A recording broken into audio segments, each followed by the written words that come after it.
Hello everyone, my name is Max Papazian and today I'll be informing you on the Baroque era. This era was a period of artistic styles that started around 1600 in Rome, Italy, and spread throughout the majority of Europe during the 17th and 18th centuries. As stated by the editors of Britannica.com, the term Baroque ultimately derived from the Italian word barocco, which philosophers used during the Middle Ages to describe an obstacle in schematic logic. Subsequently, the word came to denote any contorted idea or involuted process of thought. The work that distinguishes the Baroque period is stylistically complex, even contradictory. In general, however, the desire to evoke emotional states by appealing to the senses, often in dramatic ways, underlies its manifestations. Some of the qualities most frequently associated with the Baroque era are contrast, movement, exuberant detail, deep color, and a surprise to achieve a sense of awe. A few artists that pioneered during this time were Velázquez, Caravaggio, Rembrandt, Rubens, Poussin, and Vermeer. Today we'll be discussing Caravaggio and a few of his most famous pieces. Caravaggio, or Michelangelo Merci, was an Italian painter who is considered one of the most controversial. Born in 1571, he was orphaned at age 11 and apprenticed with a painter in Milan. He moved to Rome, where his work became popular for the tenebrism technique he used, which used shadow to emphasize lighter areas. This was formerly known as chiaroscuro, a term used to describe artwork that contrasts light and dark shades, often to highlight aspects of artistic detail. Caravaggio would jump from one job to the next and soon gain traction after selling his paintings to a dealer. Caravaggio dealt with many hardships in his career, causing him to have a violent and short-lived life. When Caravaggio was 6, the bubonic plague rolled through his life, killing almost everyone in his family. Not long after, Caravaggio was fueled by this rage and killed a well-known Roman pimp named Ranuccio Tomasini. It didn't stop there, as he was involved in many bar fights and sentenced to jail time, but managed to escape. Constantly on the run, Caravaggio was mentally unstable and eventually passed in 1610.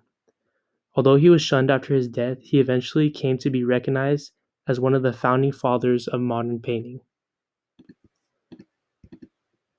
The first piece that I'll be discussing today is one of Caravaggio's most famous, Judith beheading Holofernes. The painting was completed in 1599 at Palazzo Barberini. Using oil on canvas, Caravaggio portrays triumph over tyranny. A woman, Judith, young, beautiful, and physically weak, drawing back, distastefully seizes Holofernes' hair and cleaves through his neck with his own sword. The light falls from the top left, striking Judith's slender figure in full. Her forehead is furrowed, as if seeking to summon all her strength, both physical and spiritual, to overcome her revulsion at the act she feels compelled to perform.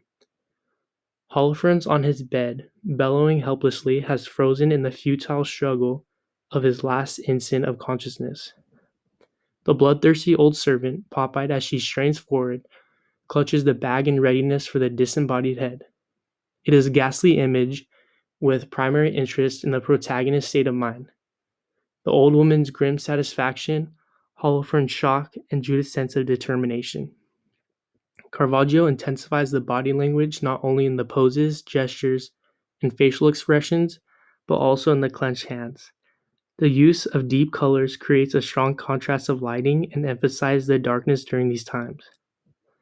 Although many surpass Caravaggio's physical realism, it has been argued that none match his capture of Judith's psychological ambivalence. The second piece is titled Narcissus, painted in 1597 through 1599.